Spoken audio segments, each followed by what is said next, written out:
తెలంగాణ రాజకీయాల్లో ఇప్పుడు కాళేశ్వరం కలకలం రేపుతోంది. కాళేశ్వరం ప్రాజెక్టు బండారాన్ని బయటపెట్టడమే లక్ష్యంగా రేవంత్ సర్కార్ అడుగులు వేస్తోంది. దీంతో ఈ వ్యవహారంలో భాగస్వాములైన కీలక కాంట్రాక్టర్లు, అధికారుల గుండెల్లో అలజడి మొదలైంది.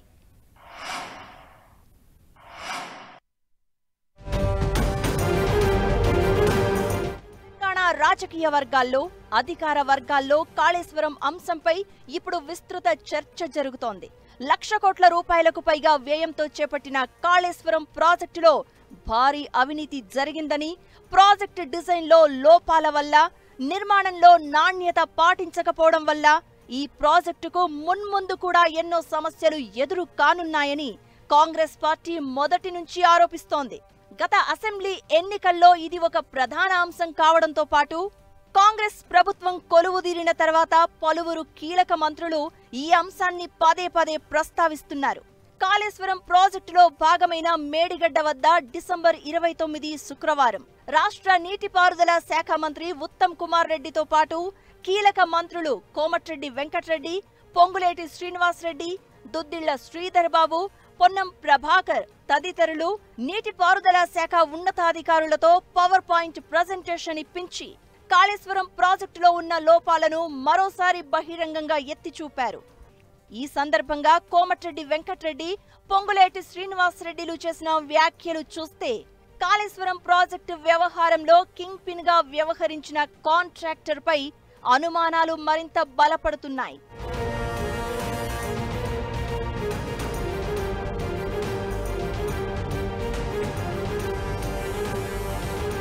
1,000 కోట్ల రూపాయల విలువ చేసే పంపు సెట్లను స్థానికంగా అసెంబుల్ చేయించి 4,000 కోట్ల రూపాయల చొప్పున వసూలు చేశారని మంత్రి కోమటిరెడ్డి వెంకటరెడ్డి చేసిన వ్యాఖ్యలు పెను సంచలనం సృష్టించాయి. అసలు మీరు తీసుకొచ్చిన పంపులు 21 పంపింగ్ స్టేషన్స్ ఏ కంపెనీకి వెళ్ళి తీసుకొచ్చిండ్రు? Total assembled Motors. దాని వాల్యూ ఎంత? బిహెచ్ఎల్ మోటార్ మా ఉదయ సముద్రం ప్రాజెక్టులో ఏఎంఆర్పీలో నేను ఫస్ట్ 99లో ఎమ్మెల్యే ఉన్నప్పుడు ఫిట్ చేపిస్తే ఇప్పటికి రిపేర్ రాలే. అంతకుముందే 2 years ముందు 25 yearsలో ఒక్కసారి బ్రేక్ డౌన్ కానీ ఆ మోటార్స్ మీకు కూడా తెలుసు. మురళి ఈఎన్సీ గారు ఎప్పుడైనా ఫెయిల్ అయినా మోటార్స్, ఈ చెత్త మోటార్లు అసెంబ్లీ మోటార్ తీసుకొచ్చి 1,000 కోట్ల రూపాయల మోటార్ని 4,000 కోట్లు ఛార్జ్ చేసాం. డిఫరెంట్ కంపెనీస్, స్మాల్ కంపెనీస్కి వెళ్ళి తీసుకొచ్చి అసెంబ్లీ తీసుకొచ్చి ఫిట్ చేసాం. మంత్రి కోమటిరెడ్డి వెంకటరెడ్డి ఆరోపణలకు తోడు రెవెన్యూ మంత్రి పొంగులేటి శ్రీనివాసరెడ్డి మరో బాంబు పేల్చారు. కాళేశ్వరం ప్రాజెక్టులో భాగమైన కన్నేపల్లి పంప్ హౌస్ గత ఏడాది వచ్చిన గోదావరి వరదలకు మునిగిపోయి మొత్తం 17 మోటార్లు దెబ్బతిని ఇందులో 6 మోటార్లు పూర్తిగా నాశనం కాగా వీటి మరమ్మతులకు కావలసిన 1,200 కోట్ల రూపాయల ఖర్చును ఈ పంప్ హౌస్ నిర్మించిన కాంట్రాక్టరే భరిస్తారని, డిఫెక్ట్ లయబిలిటీలో భాగంగా ఈ బాధ్యత కాంట్రాక్టర్దే అని అప్పటి రాష్ట్ర ప్రభుత్వం ప్రకటించింది.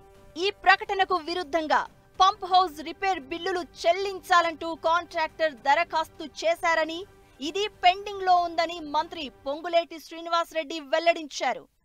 వందలాది కోట్లు ప్రజల సొమ్ము దుర్వినియోగమైంది. ఆ టెక్నికల్ గా ఎవరు దానికి డిజైన్స్ అప్రూవల్ ఇచ్చారు? ఆ డిజైన్స్ అప్రూవల్ ఇచ్చిన అధికారుల మీద కనీసం ఏమన్నా రివ్యూ చేసి దాన్ని మీరు డిబేట్ పెట్టారా? మళ్ళీ నాకు తెలిసి ఆ పంపులకు సంబంధించిన దాంట్లో రాష్ట్ర ప్రభుత్వం నుంచి మళ్లీ డబ్బులు ఇచ్చే కార్యక్రమంలో భాగంగా ఒక ఫైల్ సర్క్యులేట్ అవుతుంది, ఫైనాన్స్ లో ఉందని నాకు తెలిసింది. ఇది నిజమా అబద్ధమా? ఇస్తే ఏ యాక్ట్ ప్రకారం వాళ్ళకి డబ్బులు ఇవ్వాలని మీరు అనుకుంటున్నారు? మీరు ఫైనల్ బిల్ ఇచ్చినట్టు లేదు. మీ మెజర్మెంట్స్ కంప్లీట్, మీ ఎంబుక్ మెజర్మెంట్స్ కంప్లీట్ అవ్వలేదు. అవనప్పుడు పంప్ హౌస్ కానీ వీళ్ళకి కానీ ఎలా ప్రభుత్వం నుంచి మళ్లీ డబ్బులు వాళ్ళు అడగటం కానీ మీరు ప్రపోజల్ చేయటం కానీ ఎంతవరకు సహాయం చేశామో నేను అడుగుతున్నాను. సముద్ర మట్టానికి 126 మీటర్ల ఎగువన పంప్ హౌస్ నిర్మించాల్సి ఉండగా 110 మీటర్ల ఎగువన మాత్రమే పంప్ హౌస్ నిర్మించారని కూడా మంత్రి శ్రీనివాసరెడ్డి చెప్పారు. అంటే దాదాపు 50 అడుగుల తక్కువ ఎత్తులో పంప్ హౌస్ నిర్మించారు. దీంతో అసలు ప్రాజెక్టు డిజైన్ విషయంలో లోటుపాట్లు జరిగాయా అనే అంశంపై చర్చ మళ్లీ మొదలైంది. ఈ సందర్భంగా గుర్తుంచుకోవాల్సిన ముఖ్య అంశం ఏంటంటే దాదాపు 1,00,000 కోట్ల రూపాయల వ్యయమైన కాళేశ్వరం ప్రాజెక్టుకు సంబంధించి ఇప్పుడు వార్తల్లోకి వచ్చిన 3 బ్యారేజీల నిర్మాణ ఖర్చు దాదాపు 8,000 కోట్ల రూపాయలు మాత్రమే. అంటే మొత్తం ప్రాజెక్టు వ్యయంలో బ్యారేజీల కాంపోనెంట్ 10% లోపే ఉంది. అంటే ప్రాజెక్టు వ్యయంలో సింహభాగం ఖర్చయింది ఇతర ప్యాకేజీల మీదే. అవి కూడా కాంట్రాక్టర్కు బాగా లాభదాయకమైన ప్యాకేజీలే అని మంత్రులు అనుమానాలు వ్యక్తం చేశారు. దీంతో పలు కీలక అంశాలపై విచారణకు రంగం సిద్ధమవుతోంది. అవి ఏంటంటే, 1. అసలు Kaleshwaram project detail designing irrigation శాఖ అధికారుల పర్యవేక్షణలో జరిగిందా లేదా కింగ్ పిన్ కాంట్రాక్టర్ కనుసన్నల్లో జరిగిందా? 2. ప్రాజెక్ట్ కాంట్రాక్టు మొత్తాన్ని వివిధ ప్యాకేజీలుగా విభజించడం వెనుక కీలక పాత్ర పోషించింది ఎవరు? 3. ప్రాజెక్టులో విలువైన అత్యంత లాభదాయకమైన ప్యాకేజీలను కింగ్ పిన్ కాంట్రాక్టర్ దక్కించుకున్నారా? 4. వివిధ ప్యాకేజీల టెండర్ల నిబంధనలను తనకు అనుకూలంగా రూపొందించడంలో కింగ్ పిన్ కాంట్రాక్టర్ కీలక పాత్ర పోషించారా? 5. మంత్రి కోమటిరెడ్డి వెంకటరెడ్డి ఆరోపించినట్లు 1,000 కోట్ల రూపాయల విలువ చేసే అసెంబుల్డ్ పంప్ సెట్లకు 4,000 కోట్ల రూపాయల చొప్పున సొమ్ము చేసుకున్నారా? ఇందులో ఎవరి వాటా ఎంత? 6. డిఫెక్ట్ లయబిలిటీలో భాగంగా రిపేర్ చేయాల్సిన బాధ్యత ఉన్న కాంట్రాక్టర్ మరి ఆ బిల్లులను ప్రభుత్వానికి ఎందుకు సమర్పించారు? ఇందులో ఎన్ని బిల్లులు ప్రభుత్వం చెల్లించింది? 7. నిర్మించాల్సిన దానికంటే 50 అడుగుల దిగువన పంప్ హౌజ్లను డిజైన్ చేసిన పాపం ఎవరిది? కాసులకు కక్కుర్తిపడి ఇలా చేశారా లేదా ఇంజనీరింగ్ నైపుణ్యం లేకుండానే డిజైన్ చేశారా? ఈ అంశాలన్నింటిలో నిజానిజాలు బయటపడాలంటే కాళేశ్వరం ప్రాజెక్టుపై సమగ్ర విచారణ జరగాల్సిందే అని ఇంజనీరింగ్ నిపుణులు అభిప్రాయపడుతున్నారు.